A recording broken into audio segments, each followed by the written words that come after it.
Hey, hey guys, can y'all How's hear it me? going, Lisa? Oh, Yeah, gotcha. I got you. Hey, can you hear me? I got you loud and clear. All right, we're live now. Live on Facebook with Let's NASCAR do it. driver Colin Garrett and team owner Sam Hunt. Y'all are the youngest owner driver duo in NASCAR, right? As far as I know, I think so. Yeah. Yeah, yeah. So, full disclosure, I want people that know us. I want you to know that don't know us. I want you to know that I work with them. So I know I'm a bit biased, so I don't want people to be like you're, throwing softballs or whatever. But I'm going to let each one of y'all introduce yourself shortly. Tell a little bit about your background and how you got into racing, and then I want us to talk about how you're breaking the mold in NASCAR as far as sponsorships and so forth. Colin, you want to lead it off? Yeah, are we doing that now? Um, Colin Garrett. I'm 20 years old. Driving number 56 Toyota Supra for Sam Hunt Racing, and Colin, you got to say more than that. Tell them how old you are and how long you've been racing. uh, been racing for 5 years. This is my fifth year, sixth season, whatever it is. Racing in the NASCAR Xfinity Series. Started off in pure stocks at South Boston Speedway. Been running late model stocks, Can-Am Pro Series and stuff, and now I'm here. So it's been a cool journey, but proud to be here. So And this is yours and Sam's second year together, right? it's our third year together. Third Yeah. year. Oh, that's right. Yeah, yeah. Okay, Sam, now you introduce yourself. Drum roll. Yeah, well, Colin and I are basically related now. Oh, yes, blood brother. Yeah, my name's Sam Hunt. I own Sam Hunt Racing, which is now a NASCAR Xfinity Series team. I started racing at 5 or 6 years old overseas and tried to be a race car driver and raced for a little bit, and then decided that I wanted to start my own small business. So I started Sam Hunt Racing. Colin was the first and original race car driver for Sam Hunt Racing, and we have kind of together gone from the Marco Menard Series developmental NASCAR series to now the NASCAR Xfinity Series. So 27 years old and live in Mooresville, North Carolina.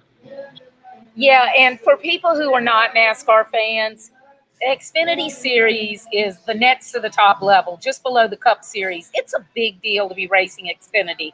So, I know that a lot of people don't understand NASCAR.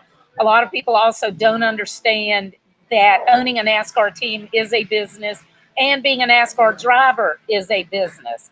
But before we get into that, I think there's some special guests at Colin's house that I wanted to introduce. Are they there, Colin? I have no idea where they're at. Oh, So. well, okay. Well, then Ron will bring him in a bit, but I'll let you know ahead of time. So their team, I'm for excited. anyone that doesn't know, they are racing to combat veteran suicide.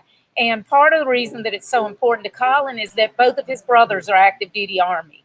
Sam also has a great friend who is Special Forces, and my husband is retired Navy. So there are a bunch of us military people involved in this, but both of your brothers are at home now and leave, right, Colin? Yeah, I don't know. They're somewhere downstairs messing with the dogs. So yeah. So they might pop in later. They might Yeah. grace us later. But so Sam, I want you to talk a little bit about, like I said, a lot of people don't understand that a NASCAR team is a business. They think, oh, you're just going out and having fun, and they don't understand that you have the same issues as every other business. You have payroll to meet, office space, all Yeah, of that stuff. And then on top of it, you have a car that you never know from week to week is going to be torn to shreds and you have to replace it.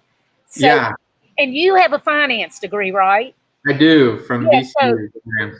Yeah. So you can talk a little bit about, from the business angle of that it is a real business. Yeah, absolutely. I mean, I wish it was a little more of just, go out and have fun. But the reality of it is, I mean, it's a, multi-million-dollar business, and the operating costs are in the millions, especially at this level. So, we've got a race shop or a headquarters, for people who don't quite understand how racing works, full of guys that work on the cars.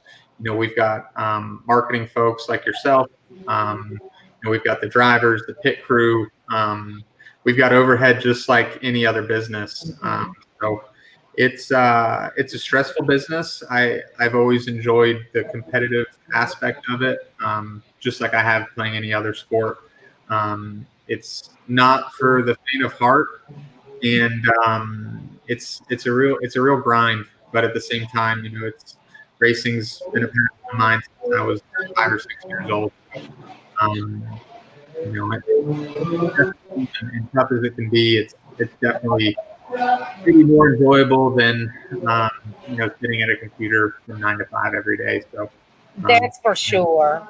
Yeah, it's and it's when not you were when you were 20, 21, and I know you had the dream of owning a team, but would you have ever dreamed that you really would own an Xfinity Series team at this age? No, I remember when we ran our first K&N race with Yeah. Colin as the owner. It seemed like a really big deal, and it seemed like the most stressful undertaking I had ever really Yeah. taken on. And then, we kind of put everything on the table to make the jump into where we are now. And, now the Xfinity Series seems like home and feels normal. And, we're ready to take the next step. So Yeah. if anybody's listening and scared to take a risk or take a jump, it's not always pretty or easy, but it's worth it. Yeah, you have to believe in yourself. And if you're not cut out to take risks, then you just need to go get a job. You don't need to own Absolutely. any kind of business, right? Yeah, But absolutely. also for people who don't know much about NASCAR, and he said it costs a lot. The teams that they are racing against, I mean, these are multimillionaires that own the teams, and in general, they are people who've already made their fortune in other types of businesses. They're already very successful in the business world in some way, and now they've taken their spoils basically, and a few of them have been in racing forever, but the ones that haven't have made it in other industries, and now they have a lot of money to invest. And you literally are bootstrapping it. You're starting a small business, which happens to be an Xfinity team, like anybody else would start a small business, like a web design company or whatever. Yeah, it's completely unconventional and different than probably any other team in our series.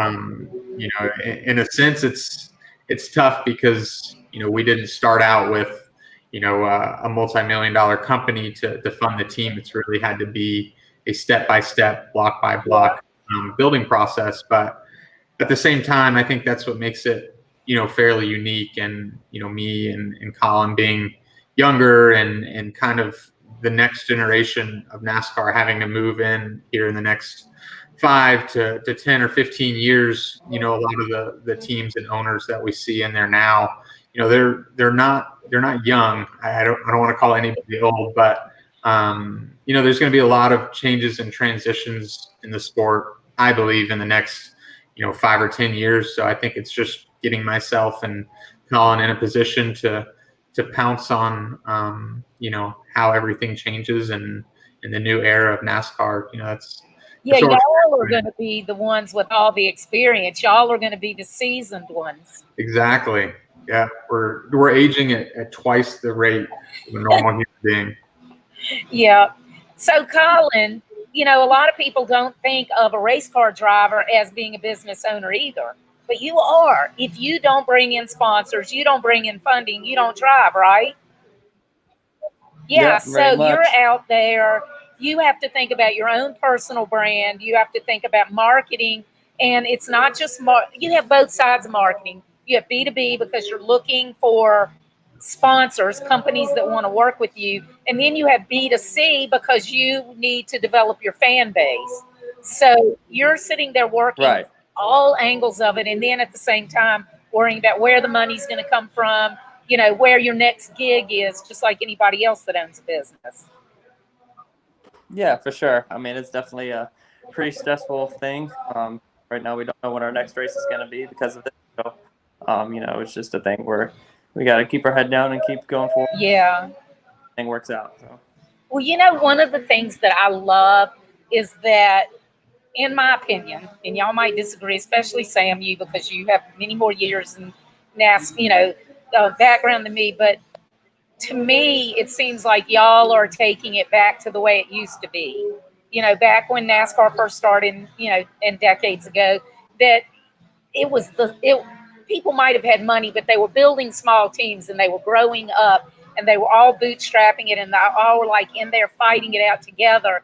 And then it grew into the huge business that it is today, which is wonderful. Not taking anything away from that. But I think it's so cool that you two are kind of taking it back to its roots in the way that you're building your team, but also that y'all are so close personally and that you have a goal to be able to continue to race together through your career. Yeah, we were talking to, I think it was our engine tuner, or I was talking to him this morning, who's been around for, probably 20 years now, and just talking about even the industrial park that our shop is in. 15 years ago, every single building in there was a small, family-owned NASCAR team. Oh, wow. You could kind of bootstrap it and do it, and it was a lot easier because that's what everybody did. And then, like you said, the transition into corporate America, kind of influxing NASCAR, helping it, but also kind of bringing it to this point to where the sport's dependent on corporate America. So you can. I think, in a sense, that influx of corporations helped the sport and brought it to a peaking point.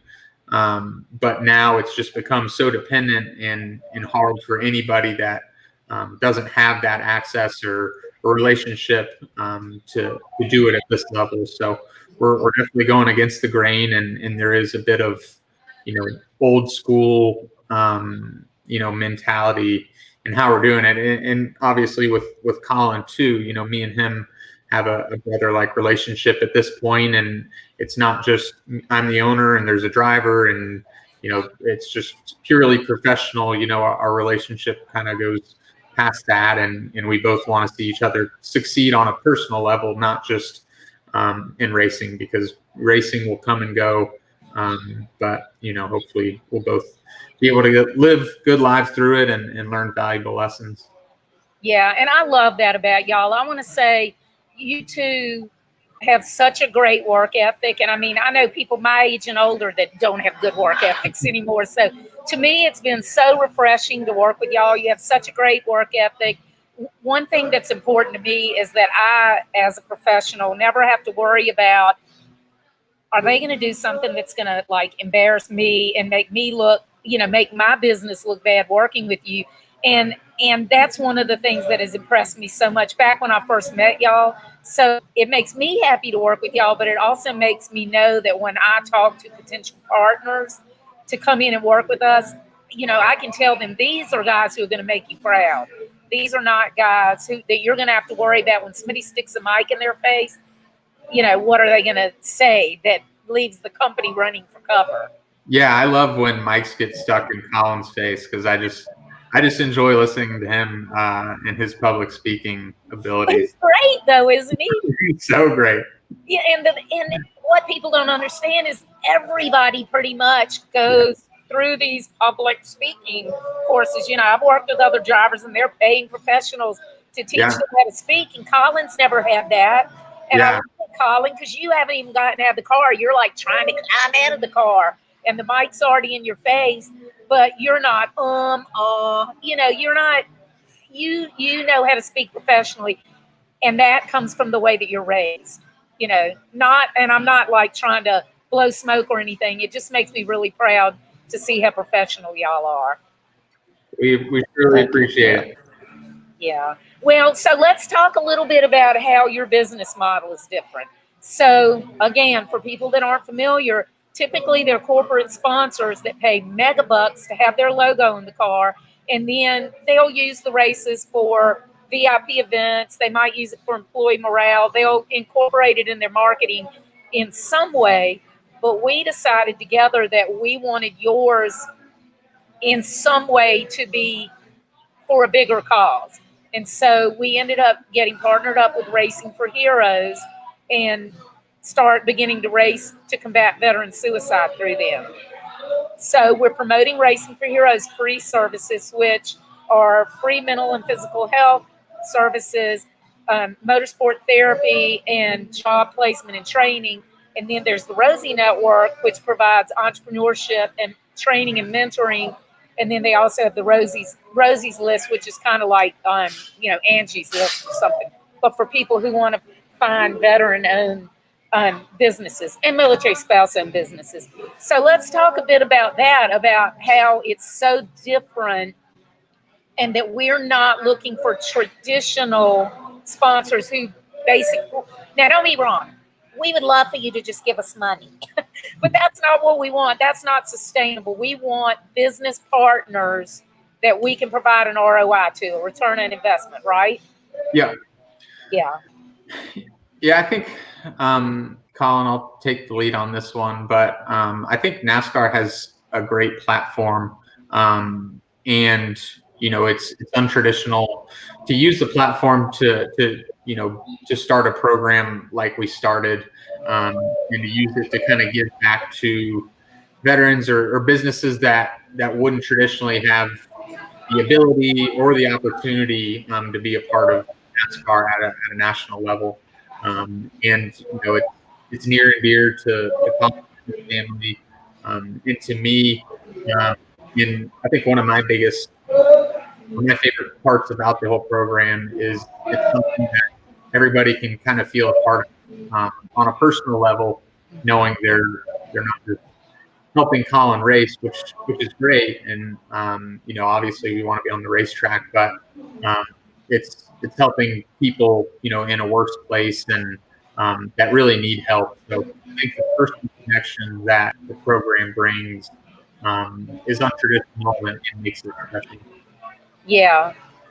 Yeah, I think I was saying yesterday on another podcast that pretty much every racetrack we've gone to, we've had somebody come up to us and talk about or ask about the Race for Heroes deal, and they're normally a veteran or a family of a veteran or somebody. They want to know more and check them out, and they I think always do, and normally get in contact with them, which is really cool. So Yeah, and I always tell people that about 25% of active duty are NASCAR fans, and and these numbers might be a little bit different, but about 25% of active duty are NASCAR fans, and about 18% of NASCAR fans are veterans. If you want to reach the military community to let them know about anything that affects them, NASCAR is the best place to reach them outside of military bases, basically. And so, the way I look at it is, when y'all are at a race, if there is one person who needs help, who is at risk of committing suicide, if there's one person that can be reached, whether they happen to see y'all or whether one of their friends or family sees y'all, that one person being saved literally can save generations of family. Yeah, absolutely. And like I said, it's bigger than us and bigger than my company and bigger than Colin's career. So I think, we're not taking advantage of any sort of situation, or we're not using the veteran platform to make corporate gains. We're truly trying to help, and dating back to February when we crowdfunded a certain amount of money to allow us to go race, but also we're able to provide stem cell treatment to a veteran. We're actively trying to help and use programs to help people that really need it, and have a platform to do that. Yeah, there are a lot of people that pay lip service, and as I said, with my husband being retired Navy, I feel like I have the right to say it. There are a lot of people that use the military community, and they just feel like if they put a logo on something, then they're going to make money off of it. I wouldn't be working with y'all on this if that's the way it is, and frankly, it would have been easier for y'all to not do this. It would have been easier to go after the traditional sponsors, because it's hard to get people to understand what we're doing and to see the big picture.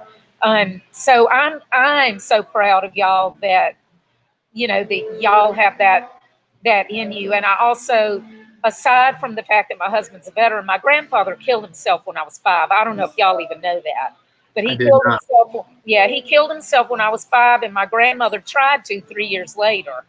Um, she did. She lived for like 30 more years, Yeah. but I mean, you know, I know firsthand the devastation that it brings, and people don't. If somebody has never had to know anybody that's dealt with that, they don't understand the multiple generations of the family who are affected. And I read somewhere recently that something like if one person kills themselves, right then an average of 150 people are affected.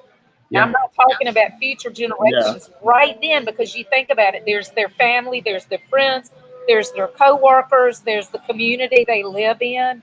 And so the way I look at it, what we're doing, it's helping the military community, but it really does help society at large as well, because anything that we can do to reduce suicide in the military community is also going to help other people, I believe.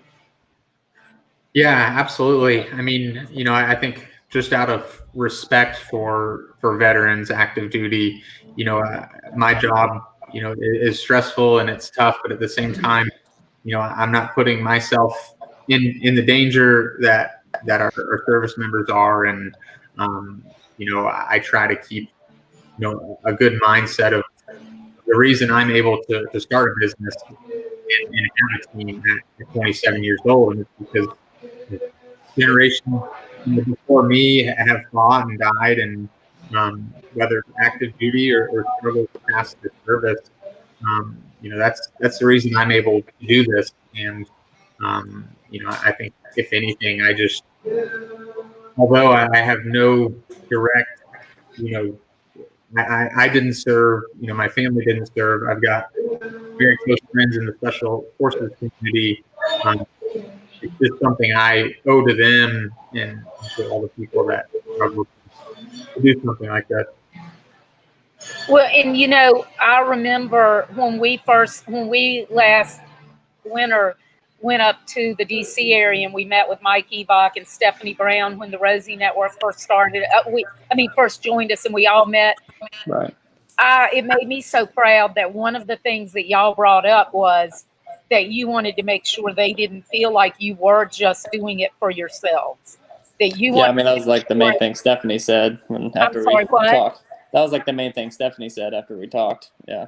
Yeah, you know, because most people, I mean, look at all the stolen valor out there. There are people my age who will go out and claim to be a veteran when they're not, just because they think they're going to make money on, or it might not even be for money. It might be because they think they're going to impress somebody, you know, for a date or whatever. But the fact that at y'all's young age, and I say that respectfully, that your young age, that your concern wasn't, okay, we want to do this, but how's it going to bring us money to raise? That was not your concern. Your concern was, I want to make sure that people understand that I'm not doing it because I want to take advantage of it. I really appreciate that personally. So let's talk a bit about the businesses that we do work with. How, as I said earlier, we're not looking for traditional sponsors that basically just want a rolling billboard. We want companies that we can really help deliver a return on investment. Things like companies who may want to carry veteran-owned products, or they may want to market their franchises. I know a company that said their most successful franchise owners are veterans. And I have to Right. say, the top of those are the women veterans. So, Yeah. you know, there are a lot of different ways that we can help companies. And I would say the very smallest part of it is at the racetrack. Wouldn't y'all agree? Yeah, for sure. I mean, like we've had Nomad Raceways and Jewelry Republic and Body Aqua and companies that normally wouldn't be on a race car, and you know we've been able to carry them for the last few races, so that's been really cool, you know. And you know, Jewelry Republic got primetime TV when we were at Talladega there with the in I car off know. of being That a was car, so awesome. you know it's pretty cool to have them on board with that, you know, and where you know usually they wouldn't get that kind of stuff, so Yeah. hopefully, yeah, so hopefully that helped them out, but yeah. Oh, Yeah. definitely. like I was saying, it's giving veteran-owned small businesses an opportunity that they've never had before, or that most small businesses would ever have, to be, on a race car, a part of a team at this level. And again, that's the goal, and that's what we're raising money for. And I think you know if there was a corporate partner that wanted to step in, it would hopefully be, their reason would be to let us advertise and promote these small veteran, small owned, or small businesses that veteran owned. So, it's, if it goes that way, it needs to be a buy-in into the program, not a buy-in into solely the race team. Yeah, and that's a really good point. I didn't want to imply earlier that we don't want any big corporate partners. We want anybody who wants to be a part of this mission, but we do want them to buy into it. We're not using this as a stepping stone to get to them. If they want to be part of this, they need to buy in. And that's why, there are so many big companies out there that we could help in so many different ways, like recruiting and hiring and retaining veteran employees, things like that. Or, as I said earlier, veteran-owned products, things like that. I think it's a great opportunity. And as far as the small businesses you were talking about, I am so proud of the Veteran Business Advocate initiative that we started. And Stephanie Brown, that was her idea with the Rosie Network. If they give a minimum of $10, they're featured on y'all's website. They have their logo listed with a link to their site. That's totally unheard of. And then for the small businesses that do get on the car, I think the deck lid starts at $3,500, I think. Yeah. And I mean, you're talking, if you want to be on anybody else's car, what, for one race, what, 200 or 300,000 minimum for a little spot. A lot. Yeah. So I want everybody out there to understand that this is something that we're all really passionate about. And if you want to be a part of it in any way, we would love to have y'all join us, but we want you to join us because you're supportive of the mission, not because you think Sam and Colin are hot. So are your brothers around, Colin? Yeah, they're right here. Okay, let's see them. Introduce them. Oh, we got Brian over here. Hey. Hi. What's up, Brian? Oh, no, there he is. So introduce us. Tell us about yourself. What are you doing? Yeah, So I'm a first lieutenant in the United States Army, an operations officer up at Fort Belvoir, Virginia. Nice. Thank you so much. Oh, of course. And then we got Aiden over here. Hey. I'm Aiden. I'm a first lieutenant as well, and I'm a Apache pilot stationed at Fort Hood, Texas. And you just got back from Korea, right? That's correct. Yes, ma'am. Yeah. That's awesome. I'm so glad you got back safely, and I'm so great to proud be of back. both of y'all. Everybody out there, Colin's family is a double Blue Star family. So, Yeah, sure. Colin, your brothers are way cooler than you. What? Colin, your brothers are way cooler than you. But we all know who the coolest one is. I'm sorry that I keep saying what, but I'm in this brewery. I'm having a hard time hearing. That was funny yesterday when y'all were on the podcast, and John was like, "Wait, he's an Apache pilot. Can he come on?" Yeah, everybody's always asking me and Colin for ride-alongs in a race car that goes 200 mile an hour. I would much prefer a Apache helicopter ride-along. So I know what that means. I'll see what I can do. we're gonna have to arrange that. Yeah, Colin's like, "It's my podcast. What am I, chopped liver?" I don't care.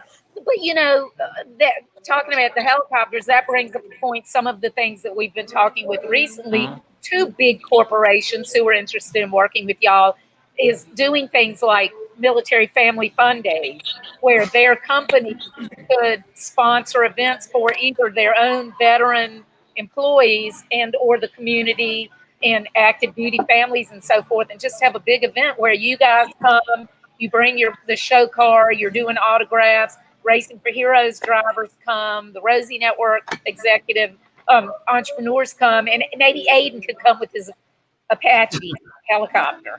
I don't know if they let him bring it. We'll see if the Army can sign off on that. Yeah, I don't know. We'd have to pull some strings with the Army, wouldn't we? Let me We'll just see. pull off some illegal activities. Let's see what we have here. Monifa says, thank you for helping to bring more awareness to veteran suicide. Monifa is a veteran, and she's the owner of Queen of Spades not products. It's like accessories to help women save their hair, beautiful scarves and stuff. So Yeah. Monifa is awesome. And Yeah. then there's Annette Wittenberger. She was on last week. She's also a veteran. Oh, yes. She wants y'all on her podcast. You would be excellent guest for her. Her podcast is The Truths We Hide. So she talks about mental health and so forth, and about, the things that people are ashamed to talk about or embarrassed to talk about, but that we need to talk about. Yeah, absolutely. Make it happen. Yeah. Yeah. So in the end, here's Joe. Greg booted. Oh, he's tagging some people to get there. Oh, and I love it, Annette. Thank you so much. She says she loves being a part of your mission. We love having you a part of it. What? We love having her being a part of it. I'm so sorry that I keep saying what. Let's see. Jessica Harris. Jessica says, "Don't let the LTs drive the car. They tend to get lost." I'm not even a military guy, and I'm laughing. I know, really. Well, do y'all have anything else that you want to talk about, or anything else you want to cover that I missed? No. I think you hit pretty much a lot of it. Yeah. Okay. So the main takeaway we want people to know is, and this show is for entrepreneurs, so the main takeaway that we want them to understand is that NASCAR is a business, and that they can learn a lot about business and marketing and strategy from learning more about NASCAR. But that you guys are breaking the mold. Just like I always tell my clients, you need to differentiate. You need to make yourself different from other people in your industry, because that's the way you'll get noticed. And that's what y'all are doing. Yes, ma'am. And you happen to be doing it in a way that's serving other people. And I'm just so proud of y'all. Thank you. We're proud to do it. Yeah. The work's just starting. Yep, it is. We have a long way to go, but, and this is the thing, everybody out there, these guys are planning to do this, if we can, planning to do it for their entire career. So if you're interested in partnering with us to reach some kind of strategic goal, you could literally be part of a 15-year campaign. So we would love to have you as a partner if you want to come in and join the mission, and, contact any of us to talk. And I love you guys, and I thank you so much for joining me tonight. And everybody out there, in a bit, I'm here at the brewery at Parkway Brewing in Salem, Virginia, and I've got some Colin Garrett racing caps. And so in a bit, I'm going to let the guy that's singing give away a couple of them. So I'll probably be on Facebook Live with my phone later. Cool. Yeah. Awesome. Well, thanks for having us, Lisa. It's a pleasure as always. Okay, thanks. Yeah, for sure. Thank you. Yeah. Bye. And everybody out there, thanks for joining us, and I'll see you next week. Bye-bye. Bye.